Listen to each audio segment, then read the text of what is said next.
Here's what you have to look forward to on this trip video. We've got monster Aussie spiders, we've got long dirt roads, Jake using his mind powers to pull rocks out of mine shafts, plenty of ghost towns and ruins, a quick bush tucker segment, and what's going on here? You'll just have to watch to find out. This time we're heading out into the West Australian Goldfields.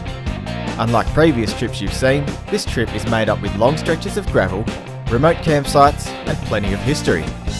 Our first day takes us from Perth to just north of Coolgardie, where we make camp at Kunanalling, a distance of over 600 kilometres. Of course, with any long journey, there's got to be something to keep you amused. We all live in a yellow submarine, a yellow submarine, a yellow submarine. Sepuka,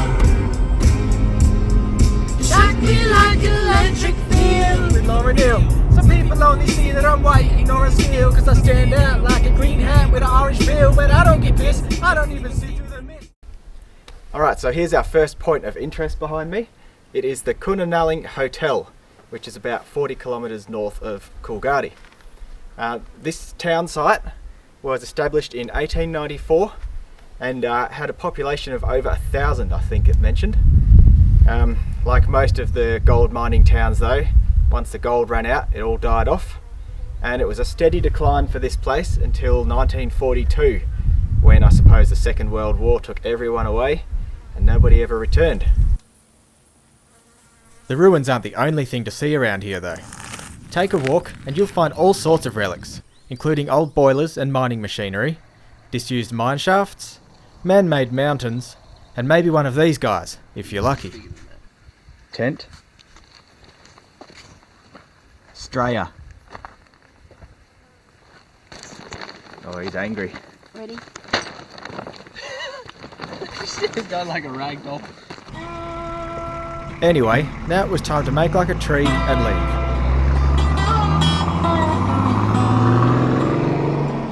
Today we're trekking from here to Leonora, making a few stops along the way. Our first visit is to Rouse Lagoon and Credo Station.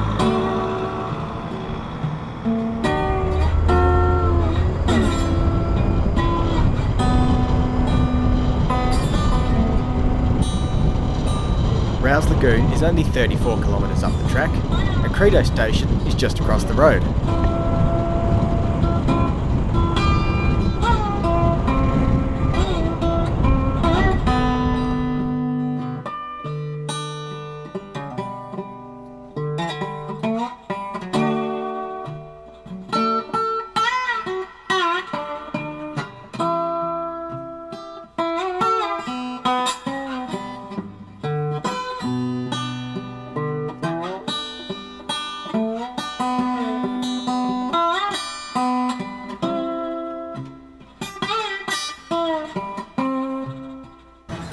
This is a pretty cool place to be.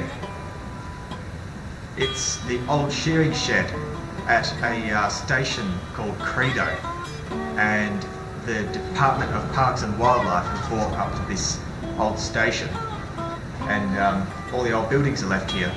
So this is the big shearing shed. Don't ask me how it used to work, but it's really cool.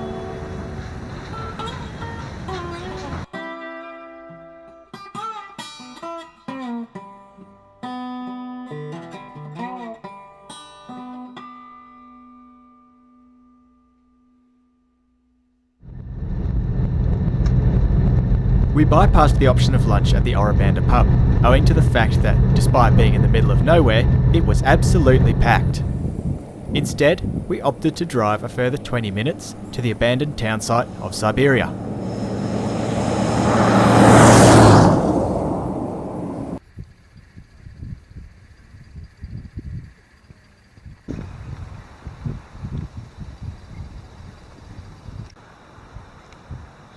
So we're having lunch in Siberia.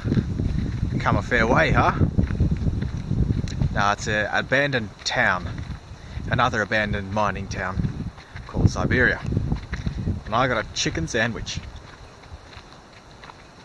So, There is mine shafts everywhere. It's like a minefield. And yeah, you wouldn't want to be wandering around in the dark if you camped up here, because there's just a little bit of a mound and then a hole into nowhere. And I'm coming up on one right now. Alright, we're going to throw a rock down this one, see how deep it is.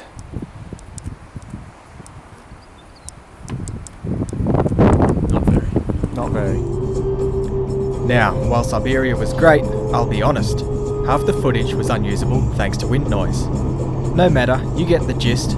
By now, it's mid-afternoon, and if my map reading skills are at all accurate, we should arrive at Leonora by about 4:30 PM. A perfect time to set up camp.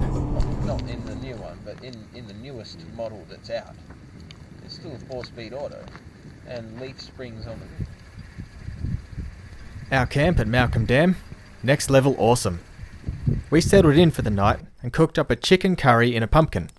It looked something like this, and it was delicious. You can take a look at the recipe if you like on intenseoffroad.com. A ferocious wind and some angry looking clouds came over that night, causing us to retreat to our swags and tents exceptionally early. However, the heavens had mercy and chose not to bring a downpour.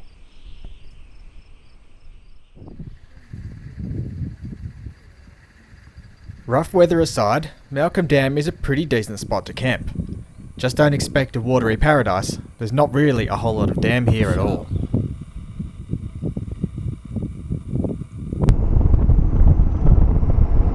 We didn't hang around too long, keen to check out Gwalia, the ghost town that was such an integral part of our trip. Gwalia is located roughly to the southwest of Leonora. Getting there from Malcolm Dam only took about 15 minutes. Okay, I'm in a miner's shanty right now in the small ghost town of Gwalia. And Gwalia is the whole reason for us coming to Leonora. So just outside of Leonora, a couple of k's, here we are. And this miner's shanty has been perfectly redone as it would have been in the late 1800s, probably early 1900s. The walls are made of hessian, which is interesting. So we're going to have a bit of a poke around the town and I'll feed you some facts as I read them.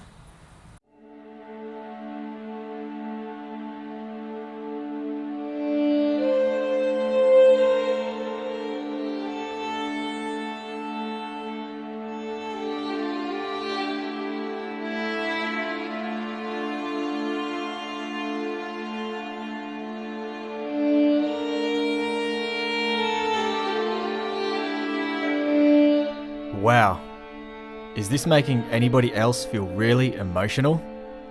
Let's change the mood up a bit and talk about Gwalia. This is a spooky room.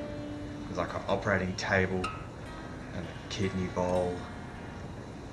Oh, the horrors that must have occurred in here. Human experiments of untold proportions.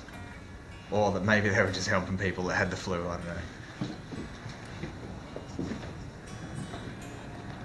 This is where they tortured people, cramming them into these tiny cages and suspending them from the roof. Okay, but seriously, Gwalia has been around since the late 1890s, when the Sons of Gwalia mine was opened up. The first mine manager was American mining engineer Herbert Hoover. Yep, the same Hoover who later became President of the United States. At one stage, Gwalia supported 1,200 miners and their families, but in 1963, the mine closed for good, and the population went from 1,200 to 40 people in just 3 weeks. The mine has since reopened thanks to the discovery of awesome mining techniques, and the plan is to dig this bad boy to a depth of 2 kilometres.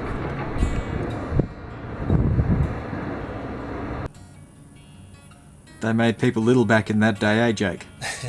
I'm not at all, man. This place is tiny. I'm only 5'8". And that is Gwalia. Absolutely worth a look.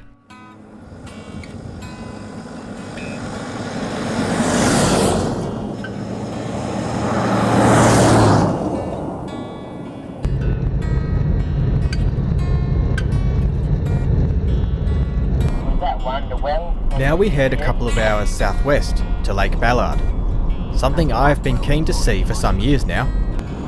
Camping is legit at Lake Ballard, so we took full advantage of the situation.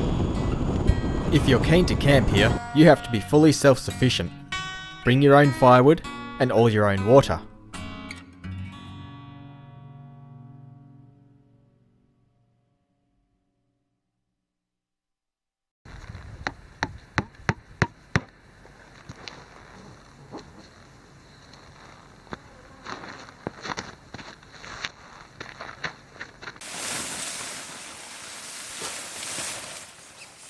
Lake Ballard was my favourite part of the entire trip.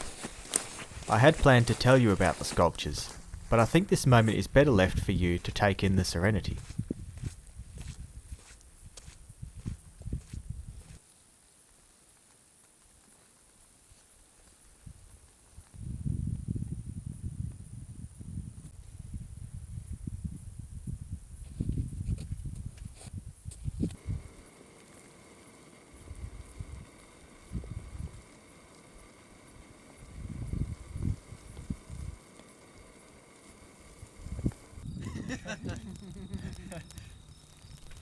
We stayed only one night at Lake Ballard, setting out the next morning to spend 2 nights at the very remote Mount Elvire station. In hindsight, I wish we'd stayed another night at Lake Ballard. It was so good. Mount Elvire is located about 250 kilometres from the nearest anything. The drive from Lake Ballard took us about 3 hours. So, we sang more songs.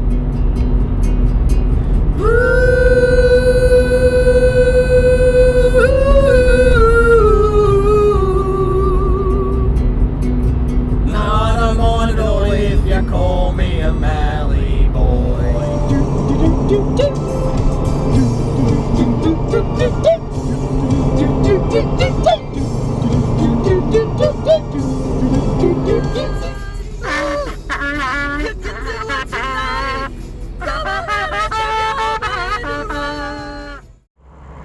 We rocked up at the old Mount Elvire homestead in the early afternoon and got a bit cranky as it turns out we forgot to eat lunch. The Mount Elvire station was reclaimed by the government after the leaseholders were found to be growing wacky tobacco instead of shearing sheep. I kinda don't blame them. This is one harsh environment.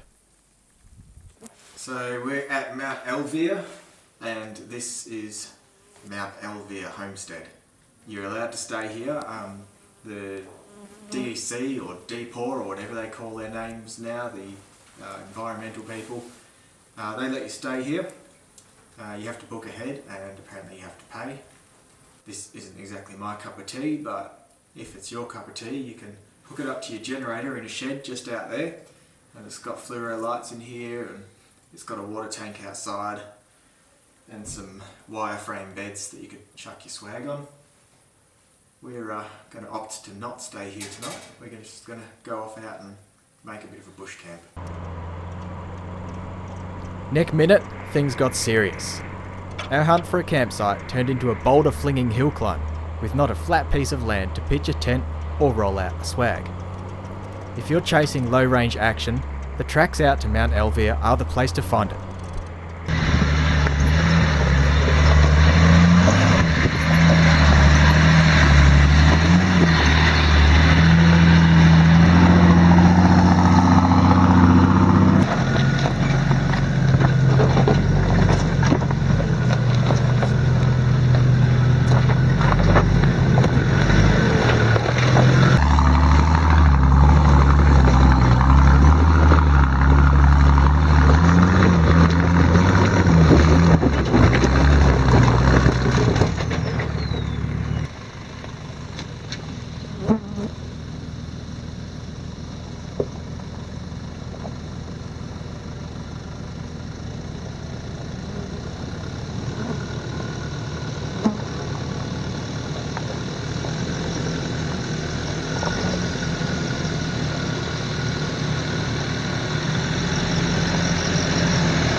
In the end, we turned back and drove towards the homestead to make camp at a nearby breakaway we had seen earlier.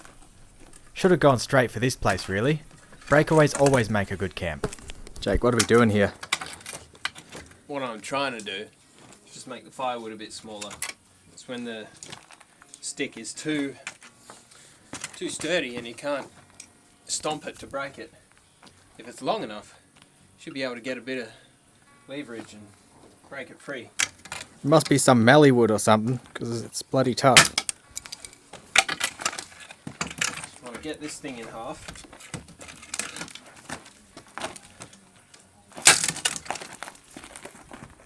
Bit better size. Was I in focus? No. I had a guess. We don't have an axe.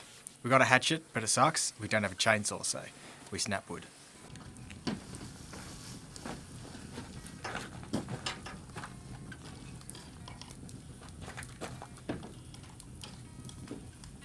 Jake built a fire, and we set up to get dinner on the go.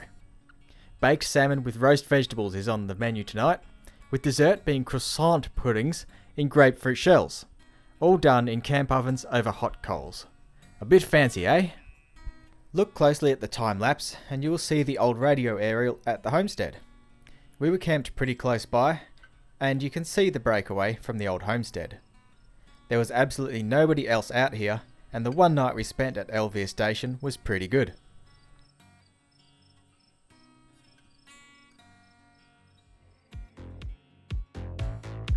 In the end though, we decided to move on from Elvire the following morning and find a different spot to camp for our last night. Hopefully somewhere with a few shady trees to relax under.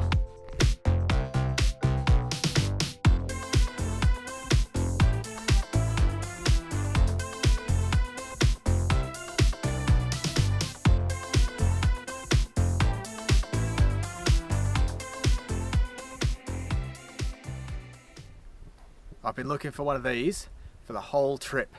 It is the quandong tree, and I thought I'd tell you a bit about some bush tucker. So,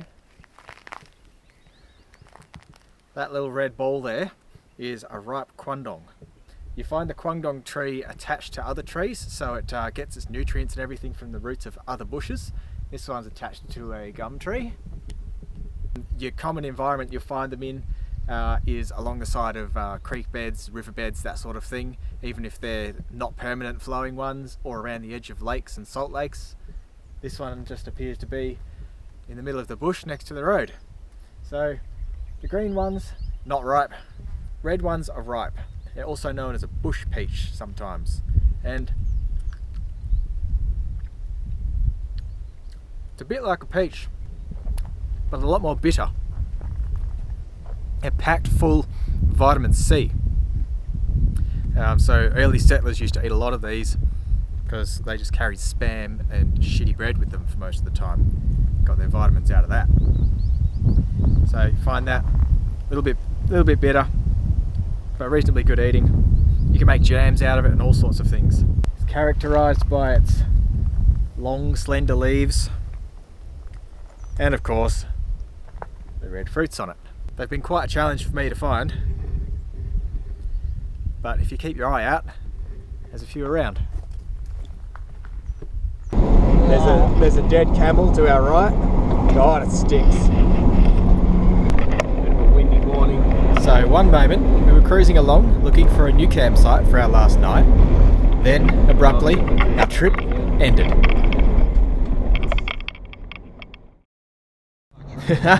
Nah, I won't just leave you hanging like that.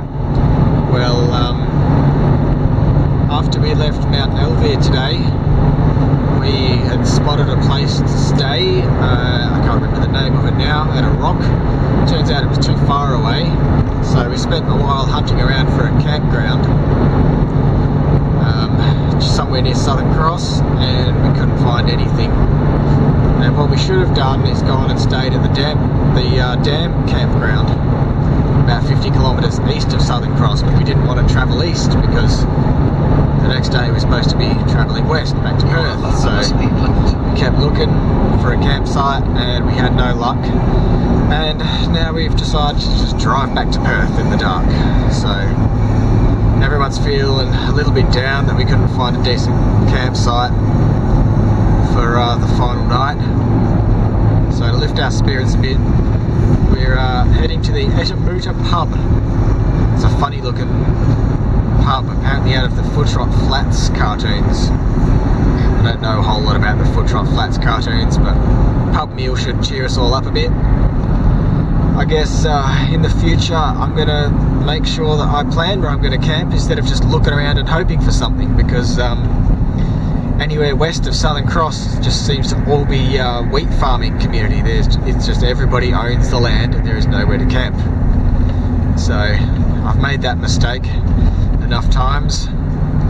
From now on I'm always going to make a plan and stick to it. Always go for a campsite that you know is legit, because otherwise you just end up stuffing around. Anyway, we're going to wash some of the bad mood down with a couple of beers and a nice pub meal. So A pub meal was indeed pretty good after 5 days in the bush, and gave us a chance to reflect on everything we had taken in over this trip. The hardships these men and women endured in opening this country up during the gold rush are almost incomprehensible to our modern standards of living. If you're not a subscriber to Intense Off-Road, you better change that and click the big red button. Thanks to all the new subscribers who've jumped on board too, and of course those who've been on board from the beginning. Sorry it's been so long between trips. See you next time.